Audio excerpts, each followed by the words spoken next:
Bom, eu acho que está carregando. Maravilha.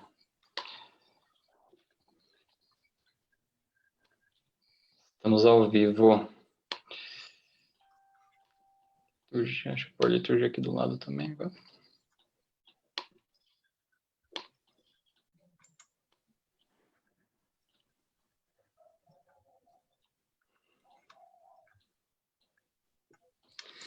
Legal, todo mundo pronto? Marcelo? Eu nem estou vendo, eu pus na tela que eu só vejo a pessoa principal, nem estou vendo o Marcelo. Agora estou. Tá todo mundo ok? Então, beleza. Acho que dá para a gente começar. Você começa com a leitura? Rafa, Oi? fiquei com qual mesmo? Deixa eu ver. Ficou com essa confissão. Confissão. Tem a leitura, tem um cântico, depois do cântico. Ok. Posso começar? Pode. Senhor, viemos de tão longe que já não sabemos mais de onde nem para onde vamos. Também não estamos bem certos de por que estamos nessa espaçonave azul, que singra o mar infinito do universo. Só podemos deduzir que viver sob esse céu e no presente século é dádiva e graça do teu amor. Acolhe-nos, Senhor, a nós que viemos das grandes distâncias de nós mesmos. Bonita. E esse cântico nos prepara para a nossa reflexão de confissão.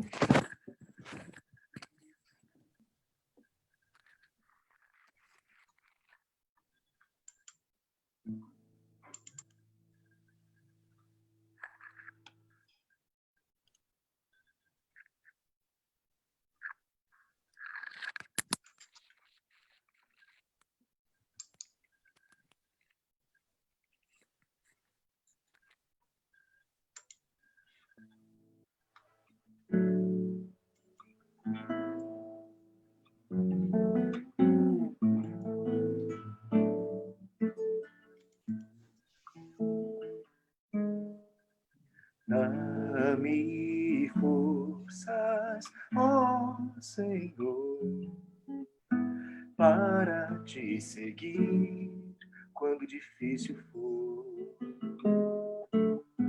Que eu já não mais queira revidar quando outro meus direitos usurpar. Sei que o mal que eu não quero muitas vezes vou fazer, mas o bem que eu desejo, esse não. Miserável homem que sou, mas dou glória a Cristo Jesus, meu Salvador.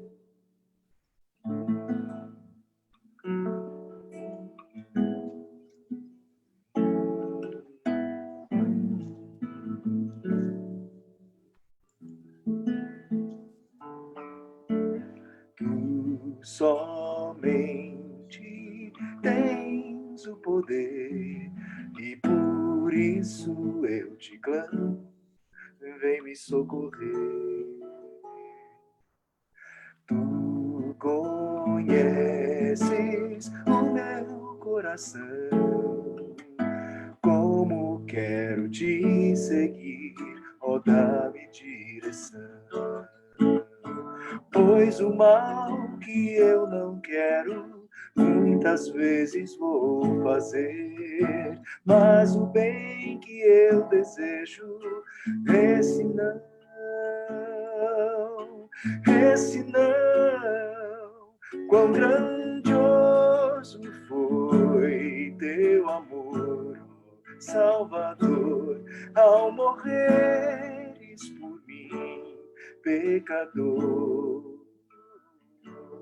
Quão grandioso,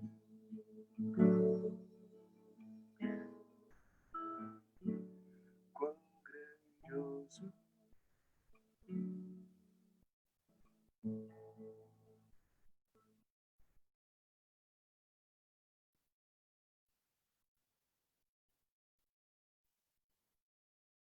Senhor, nós somos vorazes, mas falhamos em alimentar de amor os nossos próprios corpos. Senhor, nós somos egoístas, mas falhamos em amar a nós mesmos. Senhor, nós somos passivos, mas falhamos em lutar pela paz. Senhor, nós somos humanos, mas falhamos em amar a humanidade.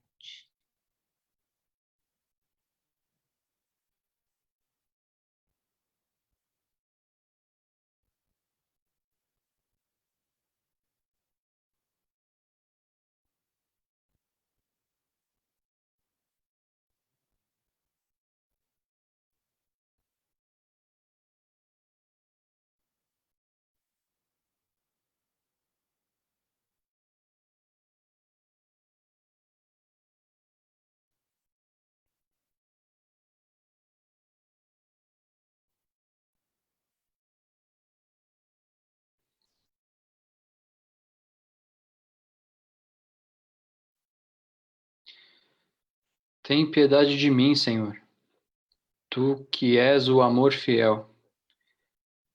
Pela tua bondade imensa, apaga a minha culpa. Apaga a minha culpa. Lava toda a minha iniquidade. Só tu, Senhor, podes purificar-me dos meus pecados. Tem piedade de mim, Senhor.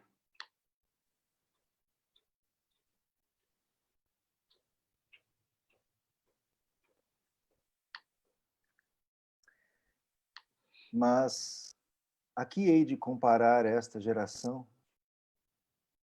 É semelhante a meninos que, sentados nas praças, gritam aos companheiros: nós vos tocamos flauta, mas não dançastes? Nós entoamos lamentos, mas não pranteastes? Pois veio João, que não comia e nem bebia, e dizem: tem demônio. Veio o Filho do Homem, que come e bebe, e dizem: eis aí um glutão e bebedor de vinho, amigo de publicanos e pecadores. Mas a sabedoria é justificada por suas obras. Por aquele tempo exclamou Jesus: graças te dou, ó Pai, Senhor do céu e da terra, porque ocultastes estas coisas aos sábios e instruídos e as revelaste aos pequeninos. Sim, ó Pai, porque assim foi do teu agrado. Tudo me foi entregue por meu Pai. Ninguém conhece o Filho, senão o Pai, e ninguém conhece o Pai, senão o Filho e aquele a quem o Filho o quiser revelar. Vinde a mim, todos os que estáis cansados e sobrecarregados, e eu vos aliviarei. Tomai sobre vós o meu jugo e aprendei de mim, porque sou manso e humilde de coração, e achareis descanso para a vossa alma. Porque o meu jugo é suave e o meu fardo é leve. Porque o meu jugo é suave e o meu fardo é leve.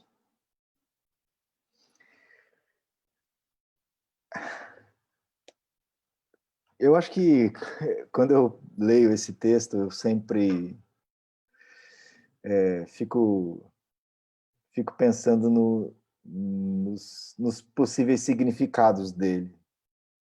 E mais ainda, de tantas vezes que eu o ouvi em testemunhos e em mensagens, no sentido de trazer pessoas para perto de Jesus ou para a igreja. Como que naquelas pregações evangelísticas, anunciando aos quatro ventos e a todos os rumos possíveis para as pessoas virem até Jesus, porque Jesus os aliviaria. E os aliviaria de quê? Talvez essa fosse a pergunta subsequente. Qual alívio elas precisam ter? E eu acho que a gente vive e tem vivido momentos na nossa vida em que a cada dia a gente enfrenta problemas, dificuldades, tensões. O estresse não é luxo para quem só trabalha demais ou para quem tem muitos afazeres e muitas responsabilidades e muitas responsabilidades com que dar conta. O estresse está perto de todo mundo. O estresse é algo que pesa, e além do estresse, a angústia, e além da angústia, o medo, e além do medo, a opressão, e além da opressão, e ainda que não se saiba de que lado vem a opressão e do que é que ela se trata realmente, o que a gente percebe é que vivemos tempos muito difíceis e que a alegria ou a felicidade parece ser algo muito plástico, muito não tão real quanto a gente gostaria. Portanto, parece que anunciar um alívio em Jesus parece ser alívio dessas coisas, alívio dessas sensações, alívio dessas pressões que estão sobre nós a todo momento. Parece que no momento de grande luta e de grandes desafios, talvez a melhor oração que a gente possa fazer é: Jesus, me alivie. Jesus, vou deixar sobre ele o meu fardo. E a gente tem várias canções falando sobre esse deixar o fardo. Mensagens até que diziam assim, para que os irmãos, quando entrassem no templo, entrassem no lugar do culto, deixassem os seus fardos na porta. E é engraçado, porque era melhor jogar fora, porque o que vai acontecer se eu deixar os fardos na porta é que quando eu for embora, eu vou catar os meus fardos e levá-los comigo. O momento de alívio talvez vai ser simplesmente um momento de culto, e talvez esse seja um outro grande desafio, de achar, ou melhor, de não achar mais que o momento de alívio é um momento de celebração e um momento de culto, porque na verdade, e aí eu canto junto com os salmos, porque os salmos apresentam exatamente essa possibilidade de estar diante de Deus do jeito que eu estou. Senhor, hoje eu só tenho um lamento para te oferecer. Senhor, hoje eu só tenho raiva para dizer para o Senhor que eu sinto. Por isso, olha, veja a minha opressão, veja o que tem acontecido comigo. Os meus inimigos querem me matar. Portanto, eu não tenho palavras agora de louvor, mas eu tenho palavras como: o Senhor não está vendo o que acontece comigo, e talvez essa seja uma das poucas palavras que a gente use numa celebração. No momento de culto, aqui menos, essa palavra é tão subjetiva e parece tão surreal que a gente jamais dirigiria a Deus nesses tons, dizendo a Deus: o Senhor se esqueceu de nós? Qual é? O Senhor se esqueceu de nós? Por que nos trata assim?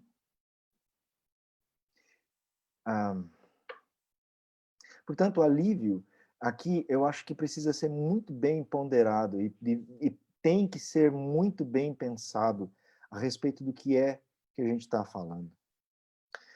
O contexto desse texto é também muito intrigante.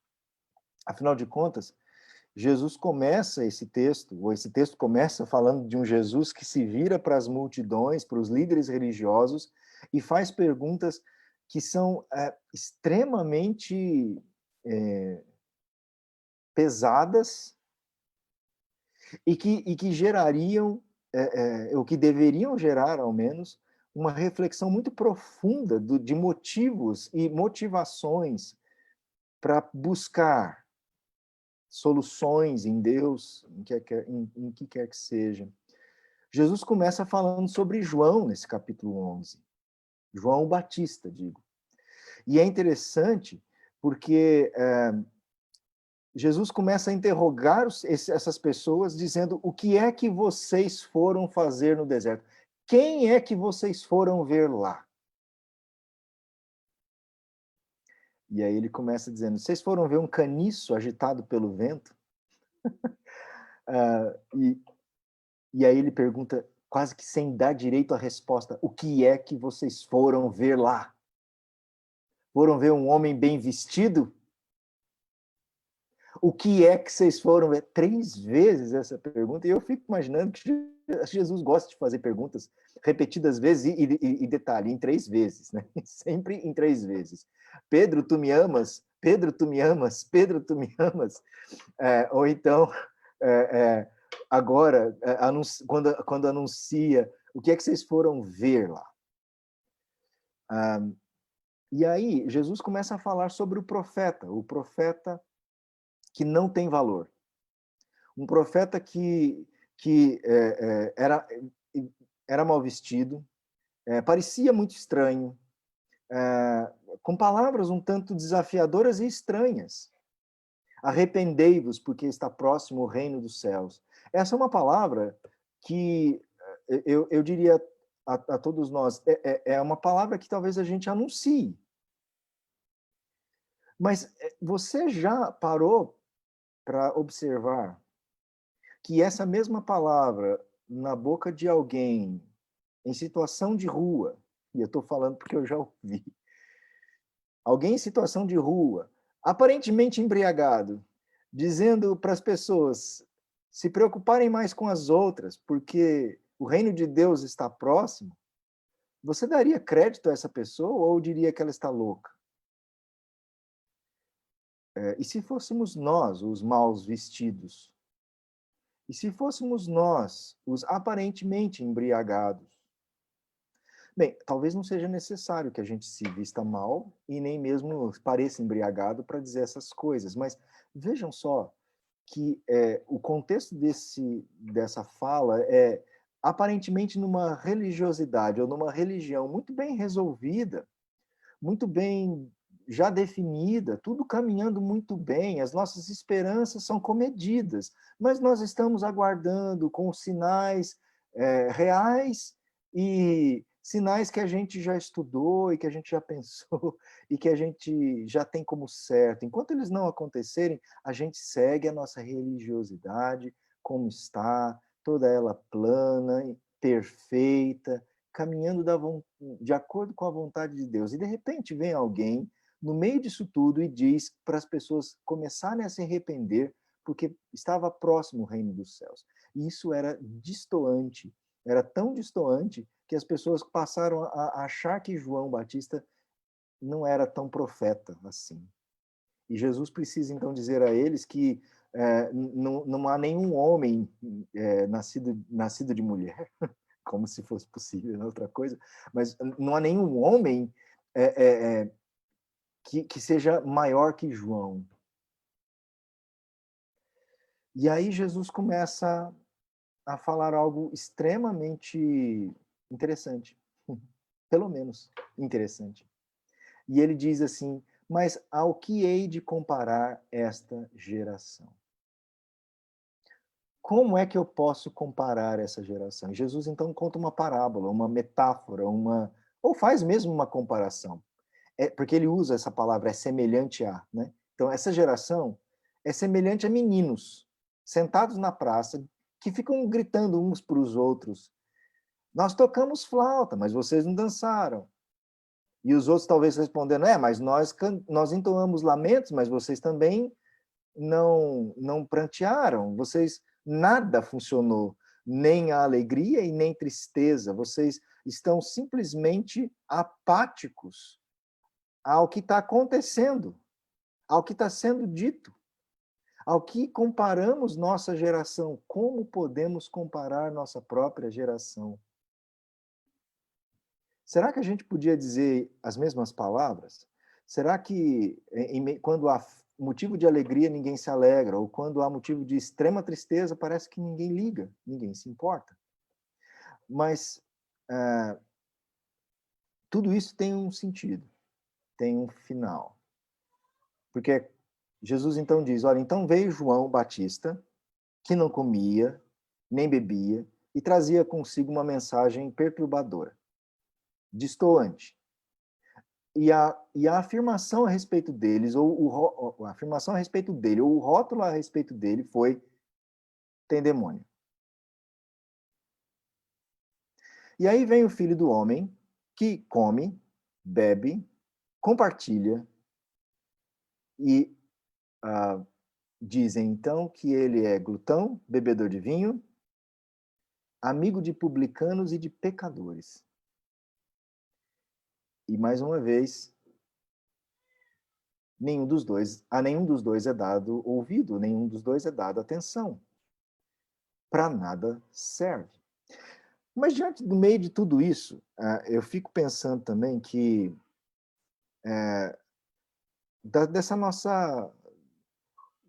desse peso que parece ser distinguir essas coisas, o fardo que é reconhecer essas coisas.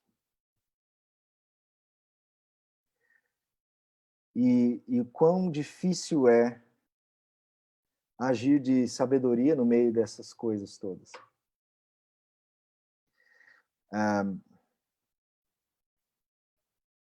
E no meio disso, eu fico um pouco preocupado e ao mesmo tempo desejoso de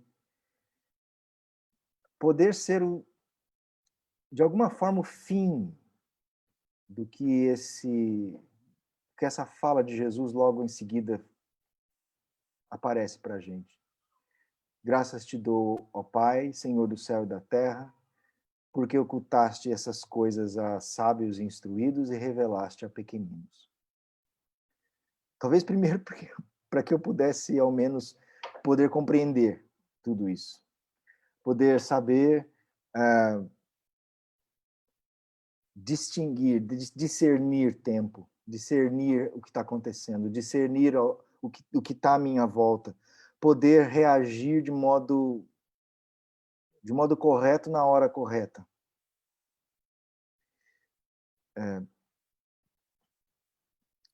Ultimamente eu tenho parado bastante para ouvir e perceber os discursos e ao mesmo tempo tenho me sentido aliviado no aspecto de poder pensar um pouco sem tensões. Mas é claro que nem sempre isso é possível, porque a gente está exatamente no ambiente em que não há possibilidade de neutralidade, no aspecto de você escuta, e olha, fica tranquilo, tá? É neutro, tenta ter uma posição neutra. As coisas não são ditas de modo neutro, e nem mesmo o evangelho é dito de modo neutro. Portanto, olhar o evangelho de modo neutro é olhar o evangelho de modo apático. Olhar com simpatia para o evangelho é perceber que alguma coisa ele tem para mim, alguma coisa ele está exigindo de mim tomada de posição. Portanto, conhecer o Pai, conhecer a Jesus e entender o que está sendo revelado é poder distinguir também o que é que ele faz, o que é que ele age. A liturgia de hoje, ainda que bem simples, ponderou bastante sobre a questão de iniquidade.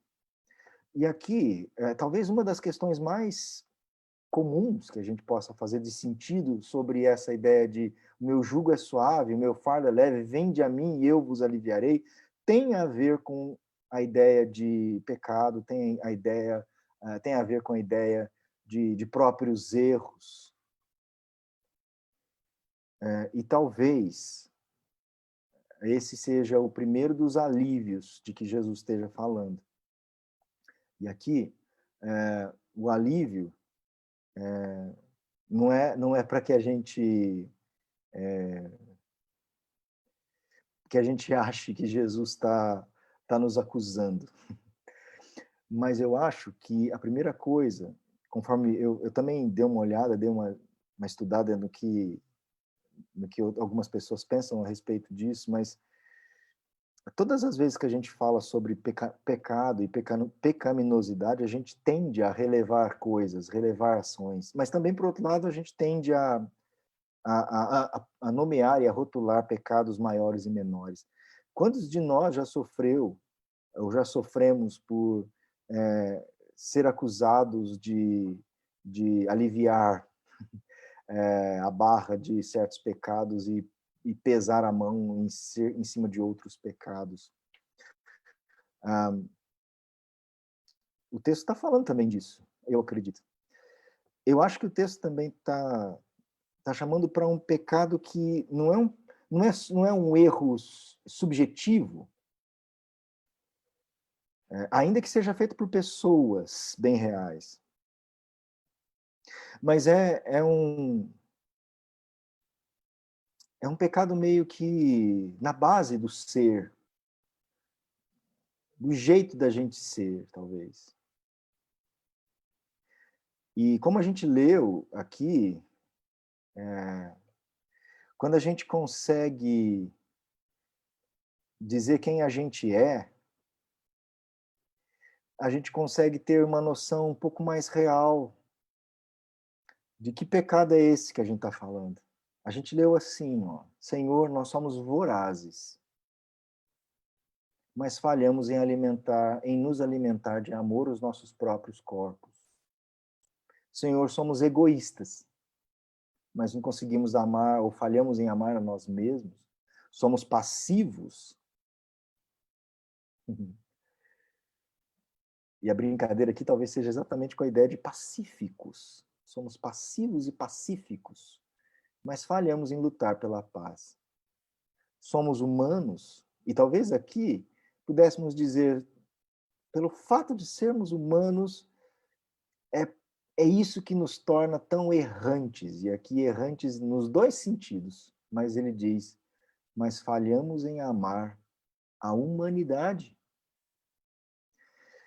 E o grande X da questão desse texto, talvez, seja exatamente essa apatia que Jesus está contando e está dizendo àquelas pessoas.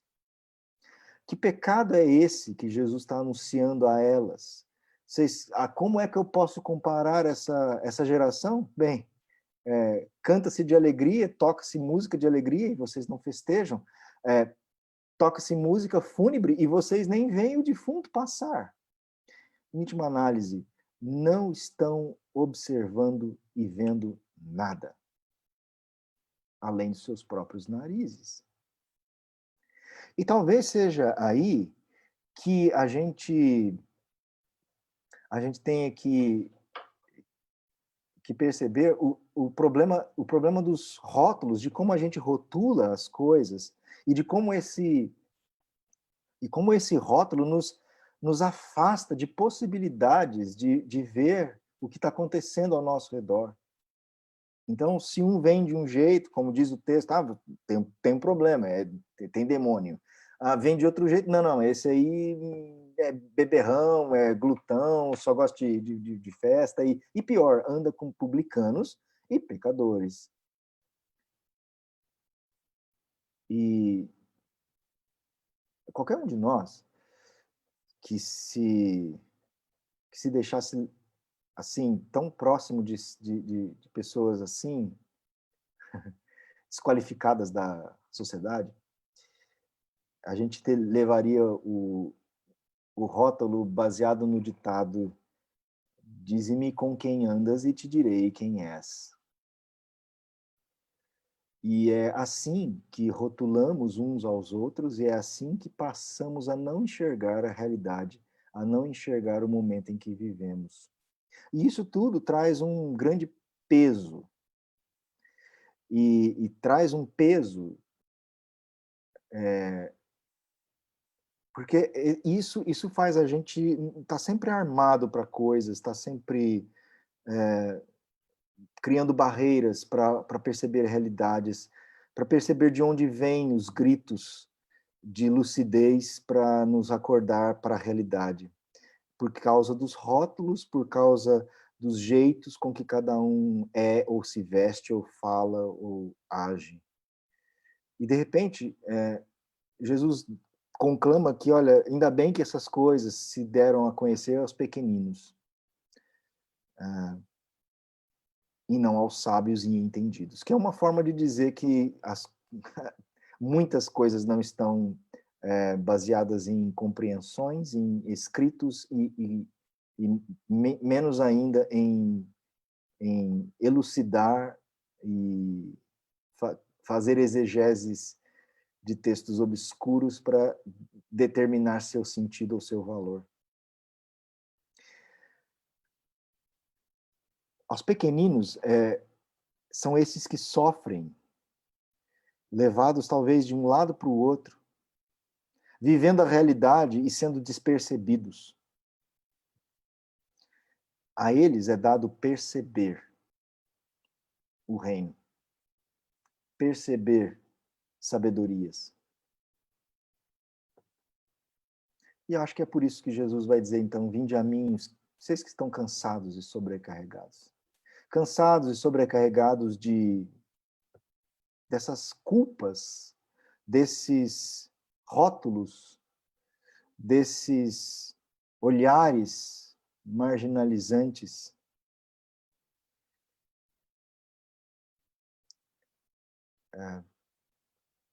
Eu vos aliviarei.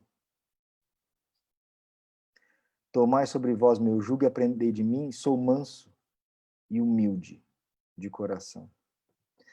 E aqui eu fico pensando o quanto isso tem a ver com leveza, né?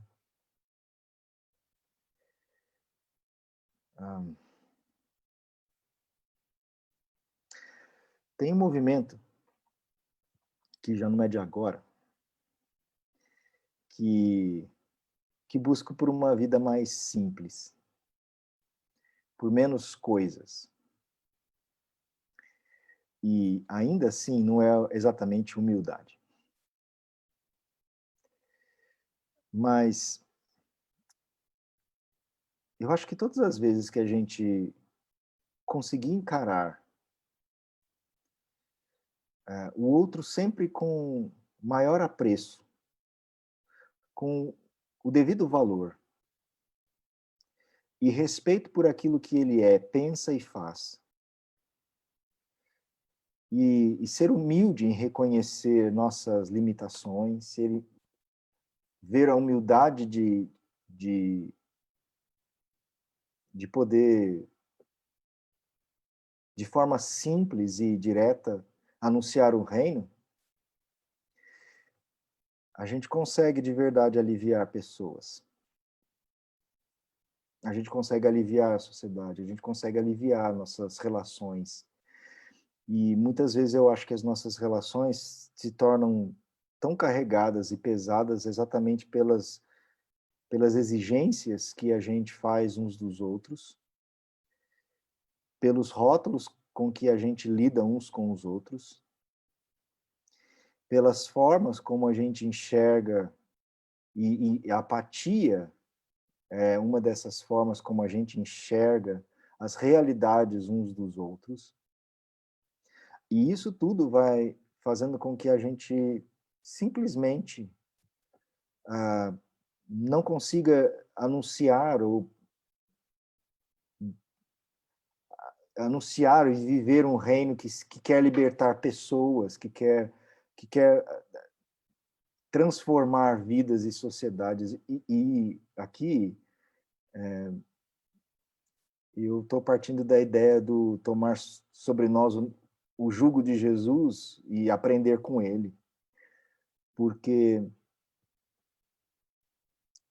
a nossa percepção do Evangelho, do modo como Jesus caminhava entre eles, e tendo que lidar com pessoas vivendo o estigma do rótulo, o estigma do peso, e o descrédito pelo que são.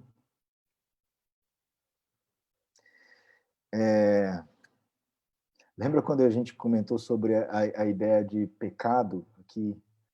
Eu li uma coisa muito interessante, porque falar sobre pecado e pecaminosidade leva muita gente assim, a meio que criar uma barreira, e principalmente os mais religiosos, porque falar de pecado é falar de falhas, é falar daquilo que me distancia de Deus.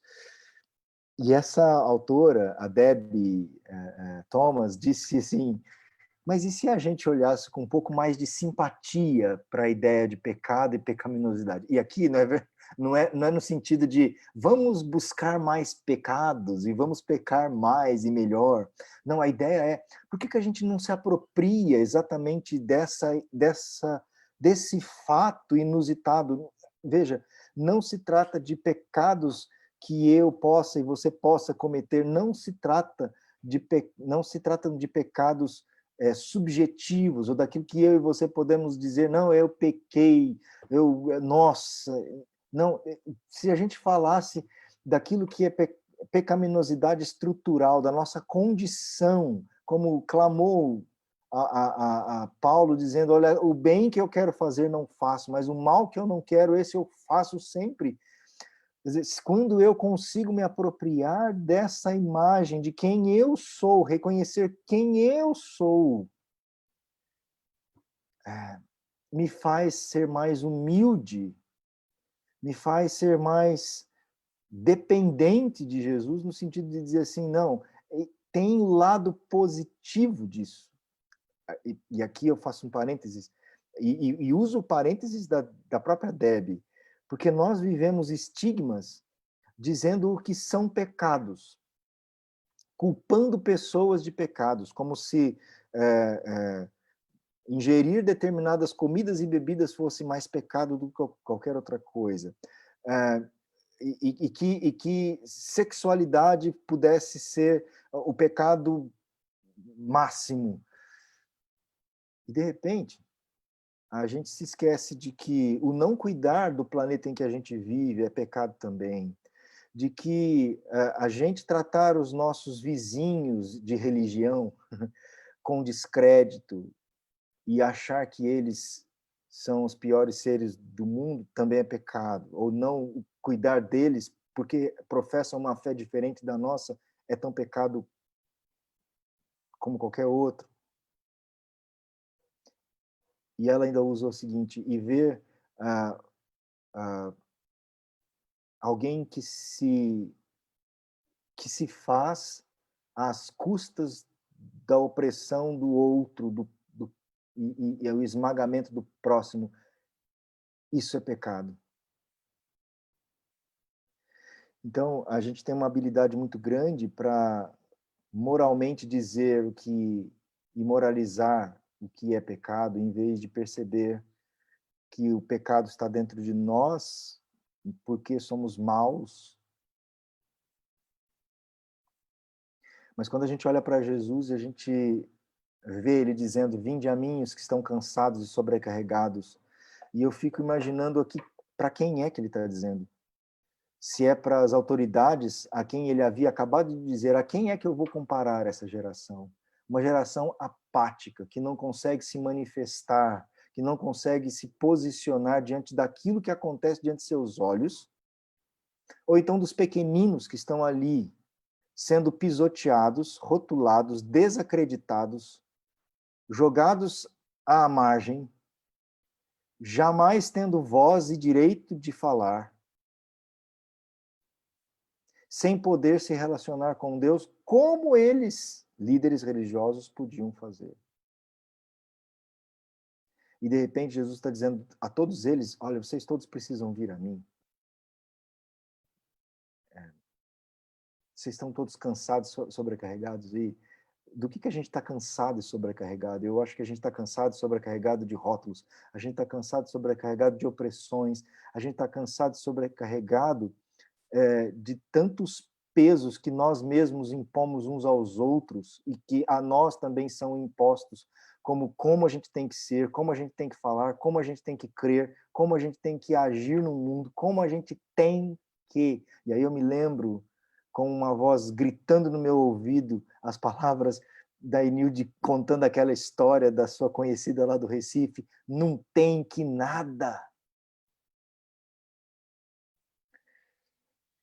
Mas a gente tem que olhar, ou agora precisa olhar para esse texto e dizer assim, de onde vem o alívio?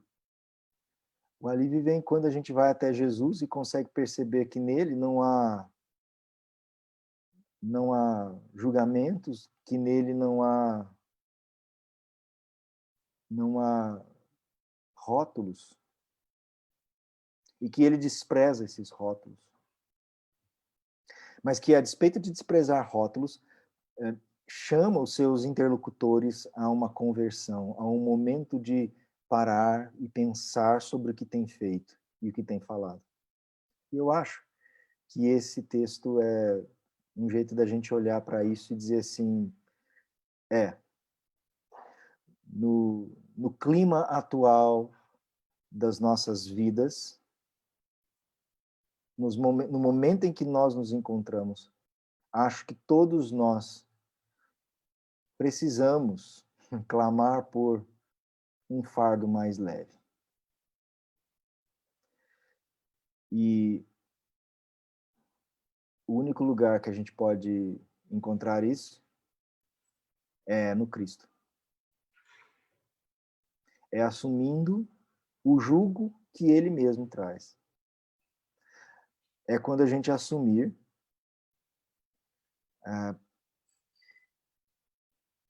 que nossa forma de enxergar as coisas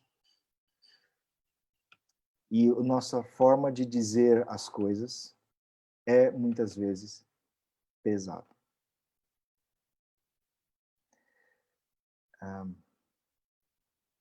Portanto, hoje eu queria trazer uma reflexão que fosse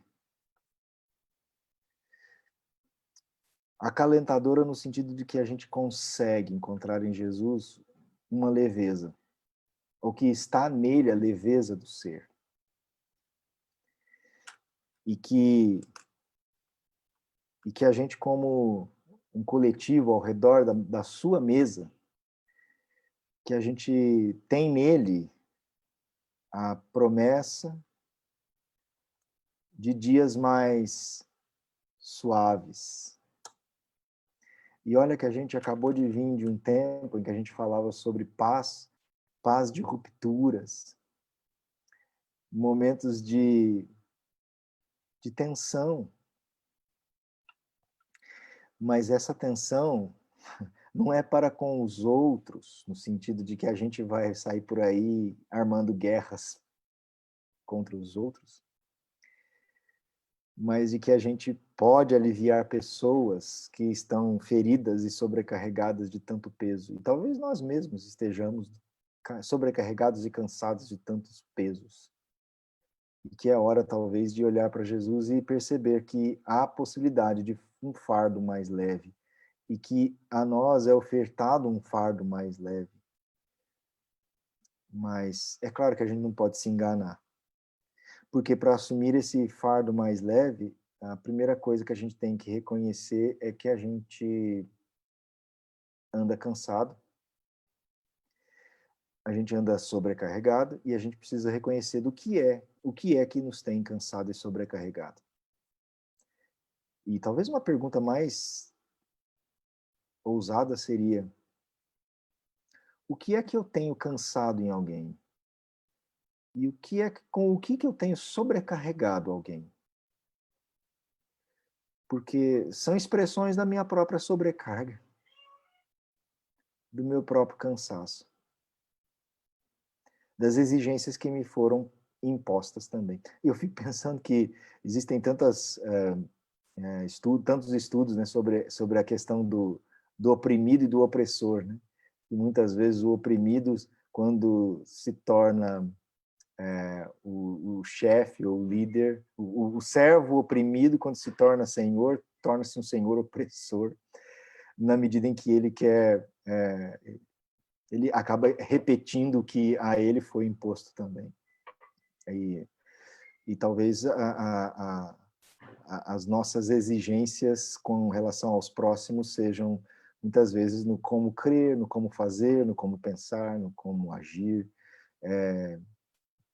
como abraçar a fé, como abraçar o reino, como ser e pensar numa sociedade tão doente de humanidade que a gente vive e que a todo momento exige da gente uma tomada de posição e uma tomada de posição coerente com o que ela diz, com o que ela dita, às vezes, na maioria das vezes.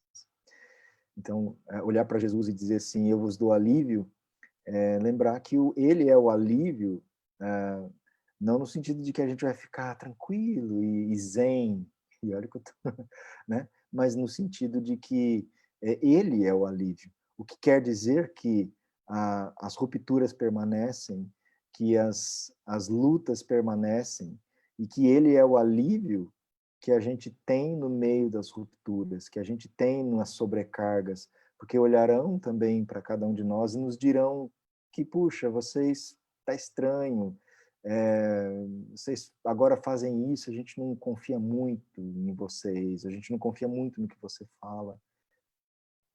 E eu acho que é um grande desafio para a gente. E eu espero que a gente possa olhar para esse texto não como uma receita mágica, mas como um desafio diário de deixar-se aliviar por Jesus ao olhar para ele, tomando sobre nós o jugo que é dele, e entendendo que o jugo é suave e fardo leve. Pouco se exige e muito se dá. Que Deus nos guarde, Deus nos abençoe. Eu pensei nisso e eu acho que a gente tem muito mais para conversar sobre as possibilidades desse texto. Que Deus nos guarde e nos proteja. Amém. Amém.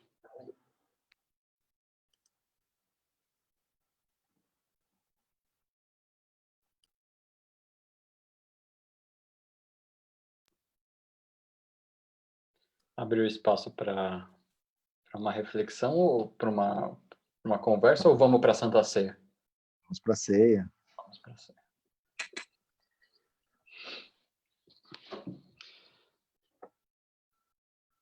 Nesta ceia, recordamos tua memória e desejamos que multipliques o pão da vida e o vinho da alegria. Amém. E é nesse sentido que mesmo distantes uns dos outros, mas jamais distanciados, por causa do Cristo que nos une, é que celebramos aqui com um pedaço de pão que você tiver, a memória, ou em memória e por amor daquele que se deu por nós. Enquanto estavam ceando, festejando a Páscoa, Jesus tomou o pão e deu graças, o partiu e disse: tomai e comei, isto é meu corpo que é dado por vós. Fazei isso em memória e por amor de mim. Façamos.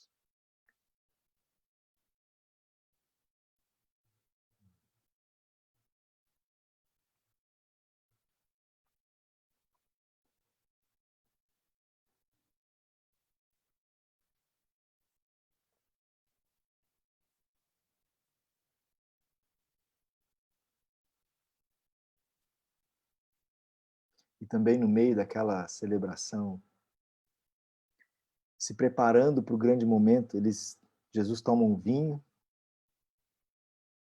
e acho que olha para ele e diz: isso é meu sangue, o sangue da nova aliança, derramado em favor de muitos para a remissão de pecados. Fazer isso em memória e por amor de mim. Que Deus nos guarde por Jesus. Amém.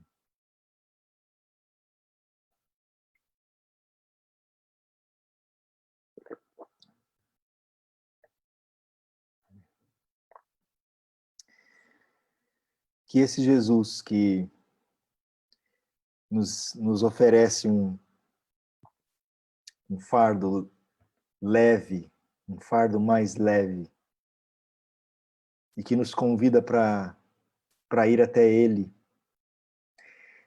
Que este Jesus nos abençoe, que este Jesus nos dirija aos passos, que este Jesus nos acalente o coração. E este Jesus que andou por aqui, que ensinou seus discípulos, tendo antes se feito como um de nós, e que morreu como um de nós, julgado injustamente, punido pelas maldades, mas que está vivo, ressurreto, no meio de nós e em nós. Que Ele nos conduza sempre. Amém. Amém.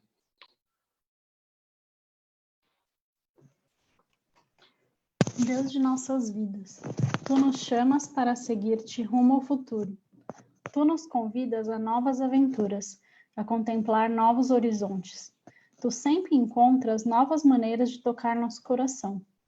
Quando estivermos com medo do desconhecido, dá-nos coragem.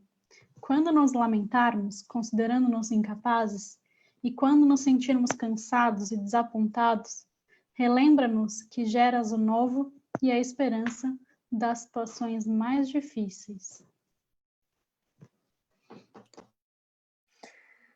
Irmãos, irmãs,